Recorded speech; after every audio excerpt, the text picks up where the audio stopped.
সাল্লাল্লাহু আলাইহি ওয়াসাল্লাম।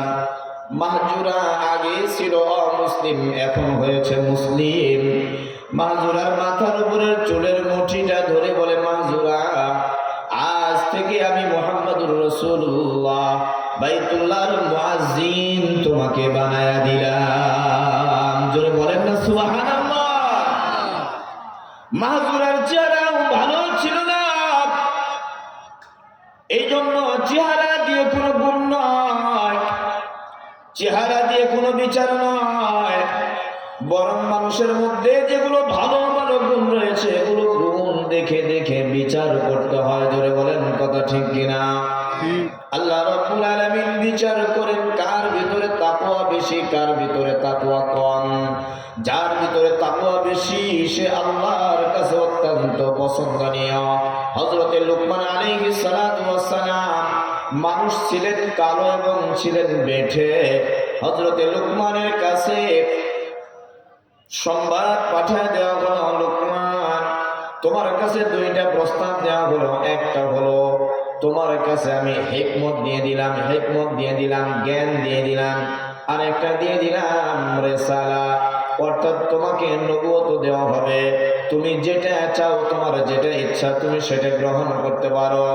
হযরতে লুকমান আলাইহিস সালাতু ওয়াস সালাম তিনি চিন্তা করে করে হিকমতটা অবলম্বন করলেন। তাফসীরের কিতাবের মধ্যে ধরা হয়েছে কেন তিনি এটা অবলম্বন করলেন। একজন নবীর দাম তো আল্লাহ রাব্বুল আলামিনের কাছে অনেক গুণে বেশি, কিন্তু তিনি কেন হিকমত অবলম্বন করলেন? জ্ঞান বিজ্ঞানের বিষয়টা তিনি বেছে নিলেন।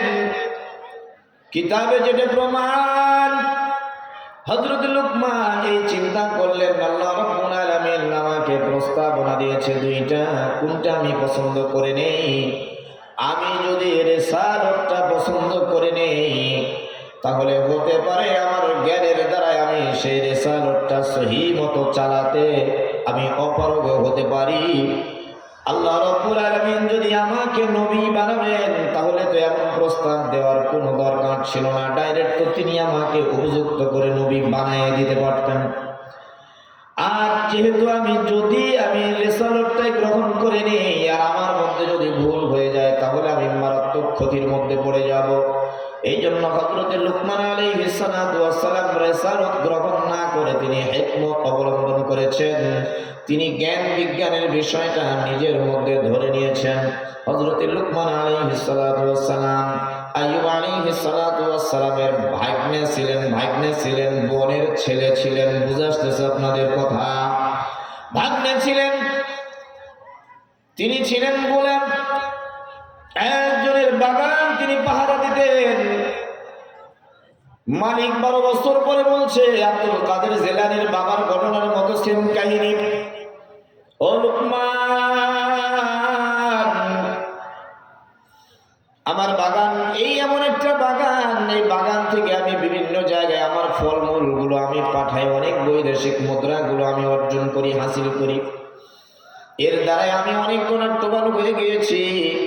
আমার বাগানের ফল যে খায় সুস্বাদু, অত্যন্ত সুস্বাদু, আবার পরে ফল কিনে নেওয়ার জন্য সে পাগল করা হয়ে থাকে।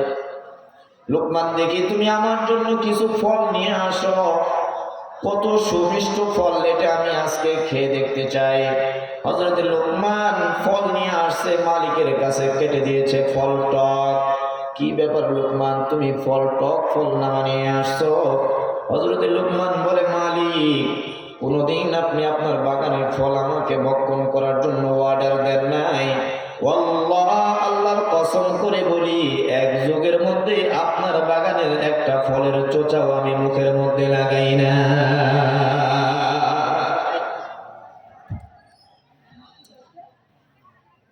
এত বেশি তাকওয়া, এত বেশি তাকওয়া। আমরা তো যদি রাস্তার মধ্যে 1 লক্ষ টাকার বান্ডিল একটা পড়ে থাকে, আমি মাকসুদুল ইসলাম যে বয়ান করছি, আমারও লোভ সামলাতে আমি পারি না। 20 টাকা 50 টাকার নোট যদি রাস্তায় পড়ে থাকে, আল্লাহর ওলি মনে করে, মনে হয় আসমান থেকে আল্লাহ তাআলা আমার জন্য বরাদ্দ করে দিয়েছে, যার কারণে আমার সামনে পড়ে আছে। যত তাড়াতাড়ি পারা যায় গোপন করে পকেট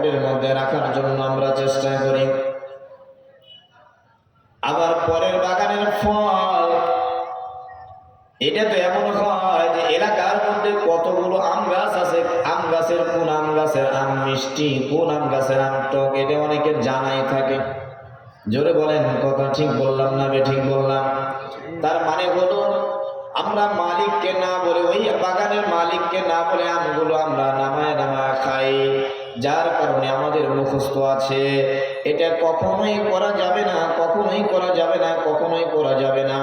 পরের সম্পদ কখনোই নষ্ট করা যাবে না, না বলে ভক্ষণ করা যাবে না।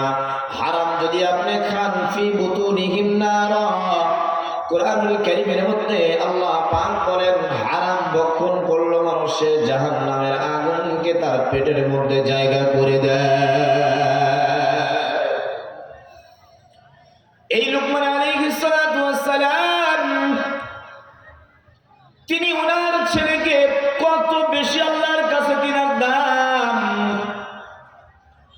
ছেলেকে নসিহত করেছে, ছেলেকে নসিহত করেছে।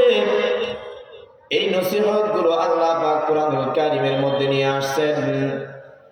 হযরত লুকমানের নামে একটা সূরা আল্লাহ রাব্বুল আলামিন নাযিল করে দিয়েছেন। জোরে বলেন না সুবহানাল্লাহ। দাম কম না বেশি? জোরে বলেন, দাম কম না বেশি? বেশি। শুধু বেশি না অনেক বেশি? অনেক বেশি। একটা সূরা যেহেতু নাযিল করেছেন, এই সূরার 17 নাম্বার আয়াতের মধ্যে হযরত লুকমান আলাইহিস সালাতু ওয়াস সালাম নিজের ছেলেকে নসিহত করছেন। ছেলেদেরকে নসিহত, ভালো ভালো নসিহত গুলো করলে ছেলেগুলো ভালো হয়। নসিহত না করার কারণে আমাদের ছেলেরা আজকে দুষ্টু কিসিমের হয়ে যায়। এই জন্য নসিহত করা দরকার। শুধু দরকার তা নয়, বরং অত্যন্ত জরুরি। শুধু জরুরি তা নয়, বরং ফরজে আইনে পরিণত হয়েছে। নসিহত করছেন হযরত লুকমান ওনার ছেলেকে, ইয়া বুনাইয়া আকিমিস সালাহ, হে আমার বৎস, ও আমার বেটা, ও আমার সন্তান।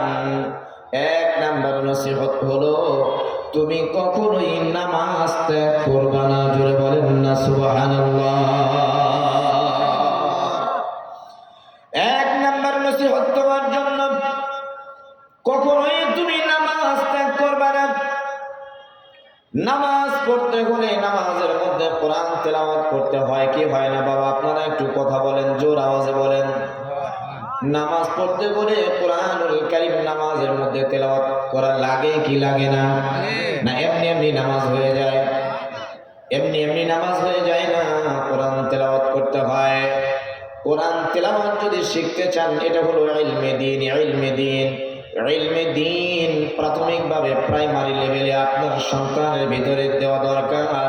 সন্তানের ভিতরে যদি ইলমে দ্বীন শুরুতে দিয়ে দেন, সে বিসিএস ক্যাডারও যদি হয়, এরপরেও দেখবেন আপনার নসিহত এবং ইলমে দ্বীন শিক্ষা দেওয়ার কারণে যত উপর পর্যায়ে যাক না কেন, কখনোই তার দ্বারায় নামাজ ছেড়ে দিবে না, নামাজ ভঙ্গ হবে না। অনেকেই উদাহরণ দিয়ে বলেন, আমরা গ্রামগঞ্জের মানুষ, আমরা জানি শহরের শিক্ষিত ভদ্র লোকেরা শুধুমাত্র ওই মাসের মধ্যে ইলিশ মাছ দ্বারা পান্তা খায়। গ্রামের মানুষ আমরা যারা, এরা কম বেশি গরমের দিন সপ্তাহে একদিন হলেও পান্তা আমরা অনেক সময় খেয়ে থাকি। সকালে যদি আপনি কাঁচা মরিচ আর পেঁয়াজ দিয়ে পান্তা খান বাবা, দুপুরে যদি আপনি বিরিয়ানি খান, সন্ধ্যা রাত্রে আপনার পেট থেকে ঢেকুর উঠেছে, এটা কি বিরিয়ানির সুঘ্রাণ আসবে না সকালের পেঁয়াজের গন্ধটা আসবে? জোরে বলেন। পেঁয়াজের গন্ধটাই তো আসবে না, কি বলেন আপনারা?